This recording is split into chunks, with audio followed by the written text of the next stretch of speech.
I think you spend so much of your time in this dementia adventure thinking, am I doing it wrong? How are other people doing it? Do other people have better solutions? Clearly, I don't think everybody else is screaming at their mom right now. Where did I go wrong? Kitty Norton cared for her mom through dementia. Her days were exhausting, heartbreaking, and sometimes even funny. But instead of losing herself in it, she grabbed a camera, hit the road in an RV, met other caregivers, and turned their stories into the award-winning documentary, Wine, Women, and Dementia. Kitty's story is about finding humor in really hard places and building connections when the world makes you feel invisible. So if you've ever felt stretched thin, burnt out, or invisible as a caregiver, this conversation is for you. And hey, if you want to hear more inspiring stories like Kitty's, don't forget to hit that subscribe button.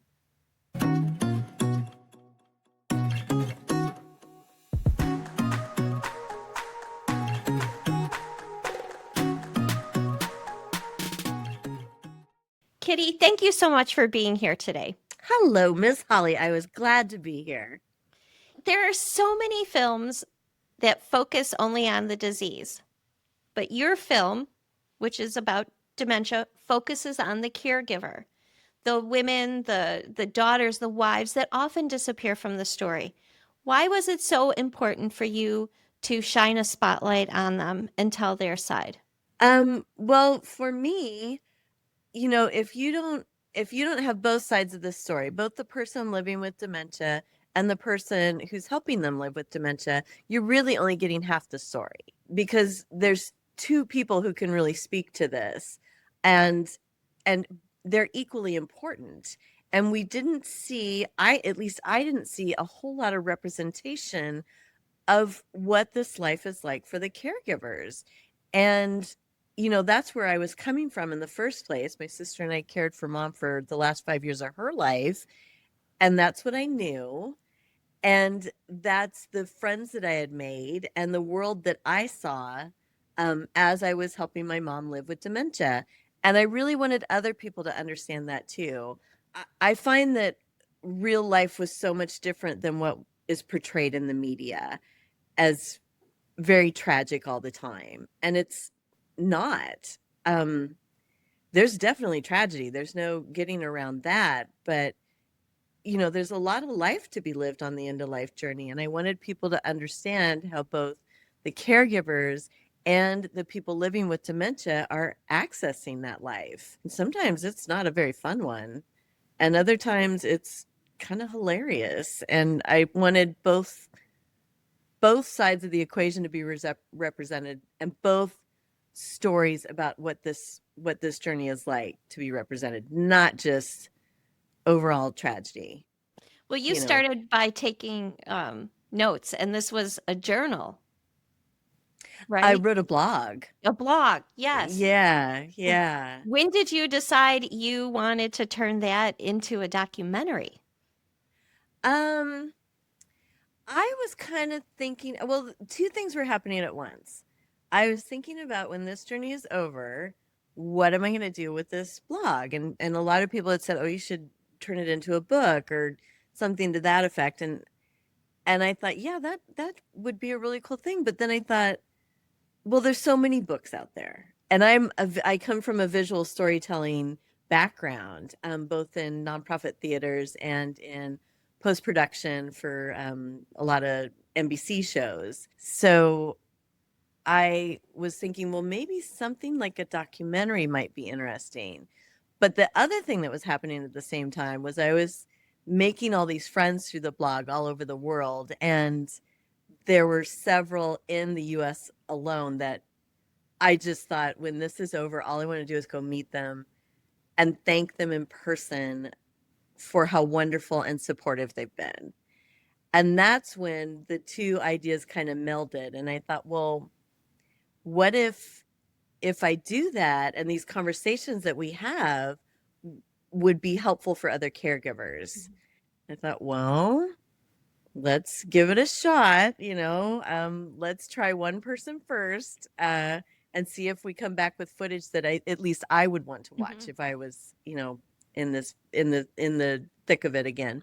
And I did. and we went and did Seattle, Allison Schreier first, and when we came home and I watched that footage, I was like, wow, this is really something that I wish I could have seen when I was a caregiver, because it was after mom died. I was fortunate enough to talk with Ellison also about her journey and Zinnia TV and all the amazing things that she's doing.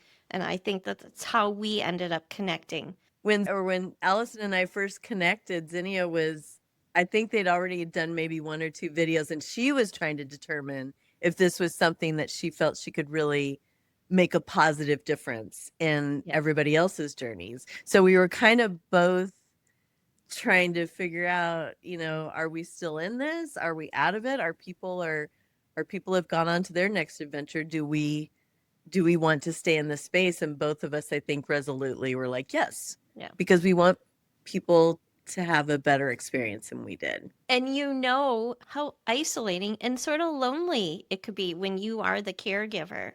And I think it's great what you're doing, because the more resources I think a caregiver can have and see other women's experiences, the little bit easier it makes things sometimes. I agree. I think you spend so much of your time in this dementia adventure thinking, am I doing it wrong? How are other people doing it? Do other people have better solutions? Clearly, I don't think everybody else is screaming at their mom right now. Where did I go wrong? So that's a lot of the film Wine Women and Dementia does shows, because we don't have professionals in it. We don't have charts and graphs and people giving you tips. It's literally a road trip and caregivers talking at the end of each stop. And the stories are so funny, and they're sad, and they're real life. They're like if you got together with your girlfriends, opened a bottle of wine, and just started talking smack. That's Yeah. exactly what it is. And you're just like, we did that. That was our solution too. Oh my gosh, I'm so glad I had some validation there. And it just goes on and on. And there's so much you can take away from it, but it's not a traditional, like, here's the situation and here's how it went wrong and here's how you can do it better. It's nothing like that. It's truly a slice of life from the other side of the equation, the caregiver experience. Well, can we go back to that for a minute and talk about how you found yourself in this role as your mom's caregiver and what that was like? Sure. Yeah. So mom was diagnosed with MCI in 2010. I believe my father was her caregiver. He was going to be her primary. And both my sister and I knew that eventually we would be helping my dad. We didn't know much about dementia, but we knew it wasn't a one person gig. So mom was diagnosed. I had changed careers and had gone into editing. So I was working in post production. And to do that, I really had to go down to LA to get a career started. So I moved to LA, and like I said, I was an assistant editor for a lot of different NBC shows and doing quite well, hoping to get to an editor's chair when my father was diagnosed with pancreatic cancer 6 years into mom's journey. And he was at stage 4 already. So within 3 weeks of the diagnosis, my dad was dead. So both of my sister and I really had no question that we weren't going to take care of mom. I don't even remember having a conversation. It was just assumed that we were going to do this and we needed to figure it out. So, 4 years down in LA, I'd been doing great, but I moved back home. My parents owned a split level house. So it was very easy to move, my boyfriend and I into the basement. He was thrilled, by the way. First of all, he hated LA and I dragged him there. Then I'm like, hey, I got a better solution. Let's go live in mom's basement. This is going to be swell. Well, what a good sport. Yes, I think so. I think he just kind of goes along with me at times, thinking this is not going to go well. And he's usually right, but I usually self-correct. But we got here. My sister lived on the Oregon coast, so she would come in it varied throughout the 5 years. Sometimes she was here for 2 days a week, and sometimes she was here for 3, but I would take the brunt of it, and then I lived in the house permanently. So if Lexi was here, she was upstairs with mom and I was living downstairs. If Lexi was gone, I was upstairs with mom and the boyfriend in the basement was doing his thing. So, yeah, so that's how it got started, and just from the frying pan into the fire, and we just slowly started figuring things out. So, Did you find that there were not a lot of resources for a caregiver? yes, I absolutely found that. Like, what the hell, everybody? Yes. We're not the first family to go through this. But that's the thing that I don't understand when I'm talking with caregivers, and even just from some personal experiences with the illness, it's just like, wow, there should be more to help everybody out here, not just the person who's going through it, but the people who are trying to support them. Right. I have come to the conclusion that the whole world got caught with their pants down on this. Everybody thought we'd have a cure by now. The serious advocacy started in the early 70s.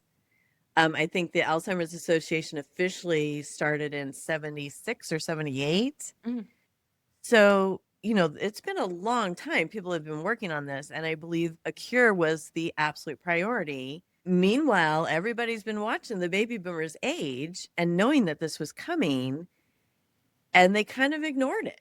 Mhm. They didn't kind of ignore it. They ignored it. There's something very funny about following the baby boomers my whole entire life. Once things start to happen to them, things start to change. The whole generation turned 40, and all of a sudden we have Viagra and lots of improvements in plastic surgery. It's just like they're the ones who are feeling it, they're fixing it. And then since I started, my sister and I started taking care of mom full time in 2016, I've seen a lot of changes, and they're driven by both the baby boomers and the millennials. And we always joke that the millennials never shut up about anything, but this is really good. They're not taking this lying down either, and they're talking about it. The social influencers there were hardly any when I first started in this genre. I don't know what to call it, in this journey. And now there are so many giving so many wonderful pieces of information. And I'm trying to do that too, but there's some that have just taken off. So that's been fantastic. Things have definitely changed, but there's something called the Aging and Disability Resource Centers, or the AAAs, which are the aging agencies on aging, and something else I can't remember. These organizations are fantastic, and they're within every county in the US. And I did not know this was even a resource for caregivers until 2 years into our journey to 2018. I'm like, where have you people been? Nobody was getting the word out. And I think so many people are working on that now. Like, there were resources, but they weren't very good and there weren't very many. And now, because the baby boomers are like, I'm not going to take this, and they're writing books and they're doing their own advocacy, things are they're looking up. But then we have the government who just disappeared on us this year. So, they're not funding research anymore. They're cutting programs that were beginning to really make a difference in the journey for dementia households, because the caregivers were also receiving support. So maybe we're sliding backwards again. I'm not really sure. It's hard to gauge at this point. Yeah, but don't you feel that the households are only going to be as strong as the caregivers feel supported? Absolutely. My mom had resources. So, my sister and I started out middle class and worked our way down. And my parents started in poverty and worked their way up. So they weren't rich by any means, but mom and dad had enough resources that we could get mom through this comfortably. I think about people who live in apartments, and they're the only person, and they're supporting their person living with dementia, but they have to work. And what do you do when your person insists on leaving? You can't lock somebody in for 8 hours somewhere, No. but they're just the insanity of taking resources away. And what I think people really forget when they're all rah-rah for these kinds of things is this is going to cost everybody at some point. Yes, right. So you want to delete all these supports and, get more money back on your taxes. Well, you're going to pay more in emergency room.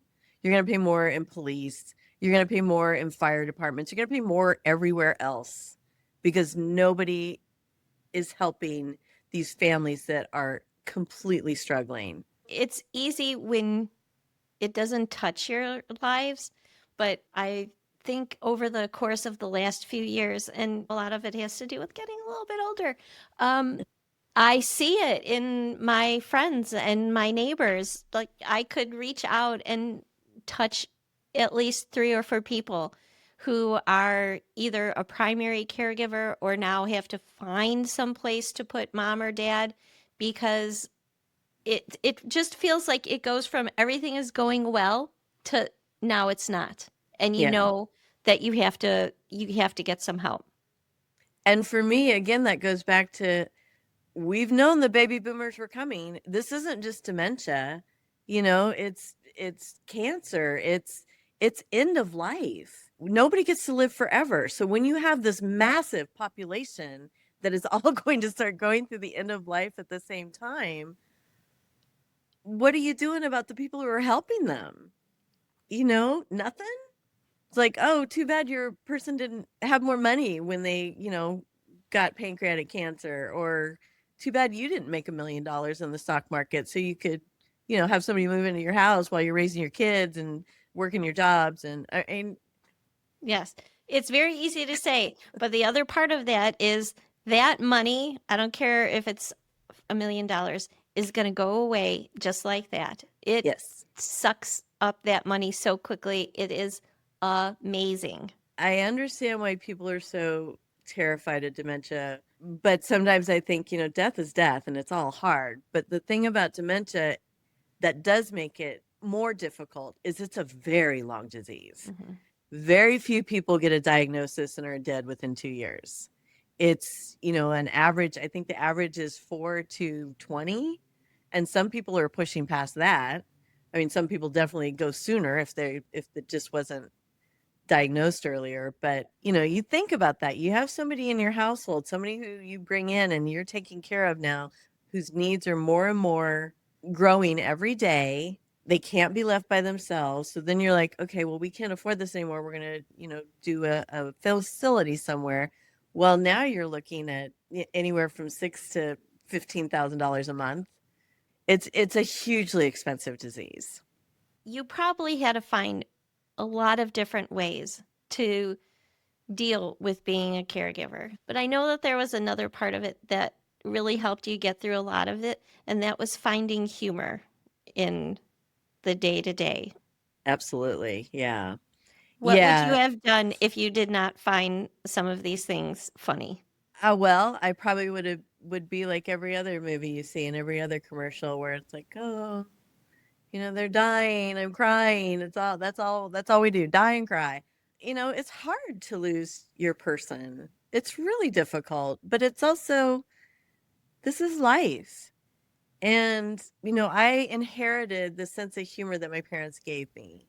And we were always a family that kind of enjoyed the absurdities, whether they were ours or someone else's. We kind of could chuckle about things. Well, there's nothing more absurd than dementia. It is rife with material. Yes. There's just funny things about the things that dementia people do and the way they think. And sometimes you stop in your tracks and you're like, actually, you're making more sense than I am right now. But there was ways that I had to come up with coping. Like my sister was actually much more patient than I was, but we went through a period where for some reason mom would throw everything that was garbage, she would throw out the back screen door into the Okay. yard below. I don't know why. I asked my aunts at some point, when you were kids, did you just used to throw garbage out the door? Because that's what mom's doing. I will chase her down with the garbage can and she will run to the screen door, open it, and throw things out. I'm like, I have no idea where this is coming from.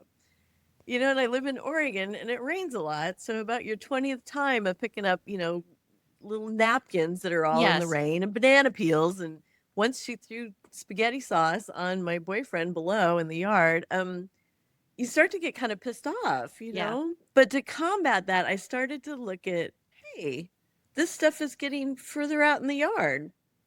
Mom's throwing arm is improving. It's just like I had to come up with kind of these goofy ways to rethink things. So then when I had to go out there, I'd be like, oh, wow, actually, she's almost hitting the fence at this point. That's well done, Gloria. I just kind of had to rethink things. Mom told me once she was so mad at me because I was dropping her off at a day center that she actually loved, but she would get very frustrated in the beginning, at the start of it, felt abandoned. But by the time I'd pick her up, she'd have a big smile on her face. But she was pretty pissed at me that day. And she turned and looked at me in front of the day center person and said to me, I hate you every day. She just hissed it at me. It's just, and I was so taken aback. And I remember looking at the woman who ran the thing and she just smiled at me and kind of gave me a pat. She's like, hey, Gloria, come on, let's go over here. And I left and I was really defeated. Yeah. It's like, Mom, I've changed my whole life. I'm losing so much of what I was to do this for you, and you hate me every day. And then I got to thinking about it, and I was like, well, how funny, because my mom can't make full sentences anymore. That's kind of been something that went by the wayside a couple years ago. Mhm. And yet, here she is. Right? She's got a subject, she's got a verb, she's got it all together with a exclamation point. And that kind of made me chuckle. I actually ended up writing a blog post about that. It's like, okay, I got stung pretty bad today, but hey, Mom got a full sentence out, That was a telling me how much positive. she hates Mhm. me. And that, you're like, well, at least she has some emotion there. She's present. It might be Exactly. anger or hatred, but she's feeling something. Boy, is she feeling it. I imagine you've mentioned your boyfriend and your sister, that this had to have a lot of impact on your relationships at the time. Well, yeah. My sister and I were just coming off a really, really bad fight that had happened about 5 years before. And we were just kind of starting to decide that we could be around each other again before Dad died. So that was a huge adjustment. All of a sudden, we're sharing the house and we're taking care of Mom together. And I was the power of attorney, and I was, I stepped into all those roles legally that my parents had talked to both my sister and I in their wills and said, hey, we'd like to put, your sister in charge, and you're going to be the backup if she decides not to. Well, I totally did it. So that was hard on Lexi. I know she didn't want to make a lot of decisions, but she was also living a life where she was running a big restaurant on the coast. She was the boss of all these people. And then she comes back here and suddenly she's a child again and her big sister is telling her what to do. So that was really hard. We had to really navigate that. And I was really, both of us were really tiptoeing around it. I realized that was going to be a part of her journey. And I was trying to not make it any worse, but that was tough. And then there were times when I would literally say to my boyfriend over some issue, it's like, I can't do this. Mom is my priority until Mom dies. So you need to figure out how you're going to deal with this, because I can't. And what's that like when you think you have a life partner and suddenly they're like, love you, but you're totally on the back burner. I'll be completely honest with you. Yes. Yes. Unless you're burning down, it's not going to change what's happening over here. So you need to find your workaround, because I can't. Yeah, it's not an easy thing to hear, but I'm sure it was not an easy thing to say. No, it wasn't. I did read some of your old blog posts, and there was one and I wrote this down because you talked about it, and it was really interesting. You talked about dementia life, not just dementia death, because there are moments that you want to hold on to. Maybe not the I hate you moment, but there were probably some moments with Mom that just it gives back a little something to that relationship, and you're like, I'm so glad I heard it.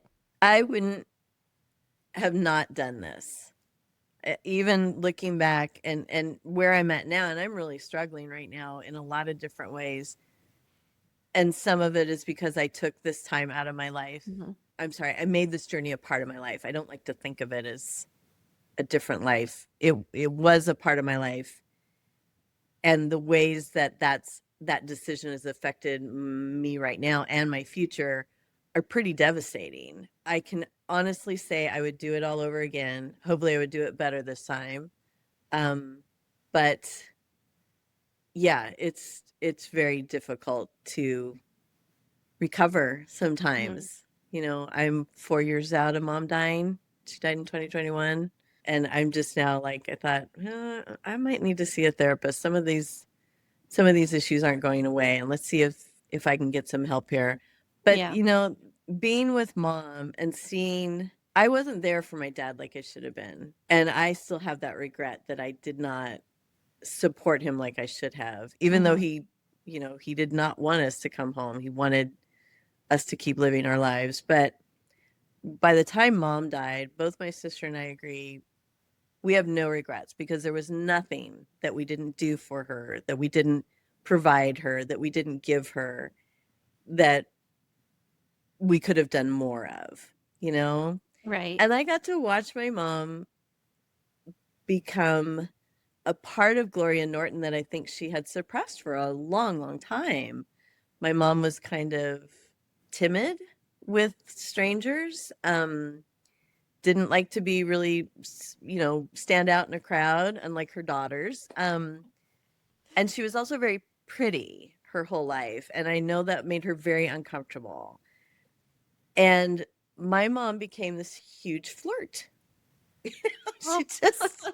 She kind of ran rampant when you were in a grocery store with her, and any tall man, good looking or not, she was petting them and loving on them, and I'd drag her away. And, so I got to see a part of Gloria that she didn't really access very much.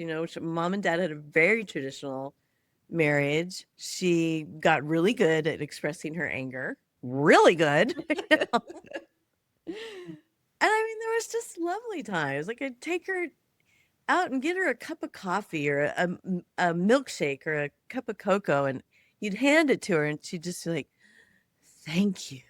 Like suddenly she's Marilyn Monroe, and it happened every time. I was like, it was a hot cocoa for the first time in her life, and her pleasure at that. It's just I just had to find the things that were amazing, and there were amazing things. Mhm. I had to rethink them sometimes to make them amazing, but that's how I got through it. Yeah. Well, I think when you're in the middle of it, it's hard to see those moments, and you look back on things, and even like with my own mom, like I guess um I still miss her, and you wish that at the end maybe there was always a little bit more time. Yeah, I will say for us, mom stalled out in the dying process, and apparently a hospice even has a term for it. It's called death plateau. I don't look back and think, oh, I wish I would have had more time because we couldn't get mom to go, Mm, and here she is, just now she's finally a shell. It's just waiting for organs to shut down, and okay. and so we even had a sense of humor about that. We'd sit around and it'd be like, "Oh, I don't think mom's breathing." So we'd come up and grab her hands and sit there for a couple hours and cry and tell her all the things that we loved, and then finally someone would be like, "Anybody hungry?" Right. She's still not dying. No. It's like, how many times we have to do this, mother? I mean, Lexi and I she read to open windows and say these things, and like to get her spirit to go on. And so even that, like at the end of, I remember literally saying to mom, there's nothing here for you anymore. You got to let go. You got to go. There's nothing we can do for you. You can't come back. The only way forward now is to go see dad. Go get him. It is kind of sweet, but it's also what makes this whole journey so different for everybody. Like the experiences and the timeline, it's kind of crazy. You spend the 5 years with your mom and your sister, and then you decide when it's all over that you're going to go out on a road trip and you're going to meet the women who meant something to you while you were going through all of this. What was that adventure like? It was marvelous. It was fantastic. It was freedom. It was a definite break from this is who I was to this is who I am now. Mm-hmm. That break, comes and goes. I'm clearly still having some issues passing that off. But it was amazing. And we would get together. So the DP and the sound person would get there before me would get to a house of a person we were going to get to before me, and then they would do a formal interview before we even got there. My friend Beth and I were traveling along in our little RV, and then I would show up and we'd have some dinner and we'd start chatting, and it'd be just like, oh my gosh, it's so amazing to meet you, because we knew each other but we'd never met. And the camera crew would actually get after us, the DP, because he'd be like, you guys got to stop talking. We're waiting. We start the next shoot at 8:00, and that's when we want these stories to come out. And be like, okay. But we'd just be so excited. We couldn't shut up. You learned so much about a person, and you shared, this is a very personal experience that you went through with these other women. Yeah. And Matt. Oh, yes, yes. One man.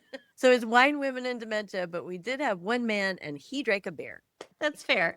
Was there a story through all of this that really left a mark on you, whether it was someone you met during the filming or just during this whole process? I think all of it left a mark on me. There's a story in the full feature. It's not in the PBS version. The bunny story that I still almost wet my pants laughing every time I'm at a screening and I see the film again. The time that Beth and I almost took the top off the RV in Pennsylvania because they have those really low tunnels for trains going over. And then we had to get a whole line of people at 5:00 in the afternoon to back up. Yeah, they were mad. Lots of colorful language. Just everything. Going to the dinosaur park in Texas. I almost lost my mind. That was so cool. Like, these are dinosaur prints and I'm walking on them. This is amazing.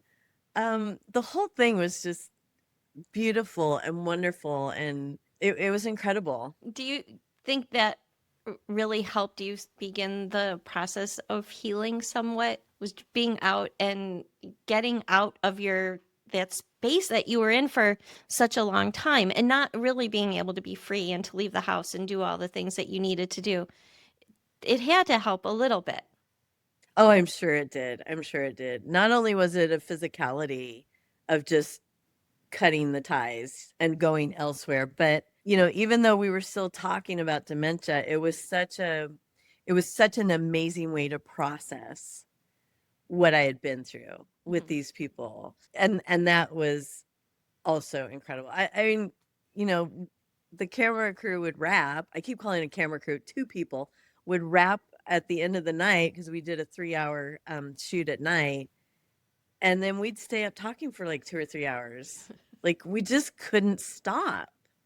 We just had so much to share and so much to laugh about and cry about and congratulate each other on.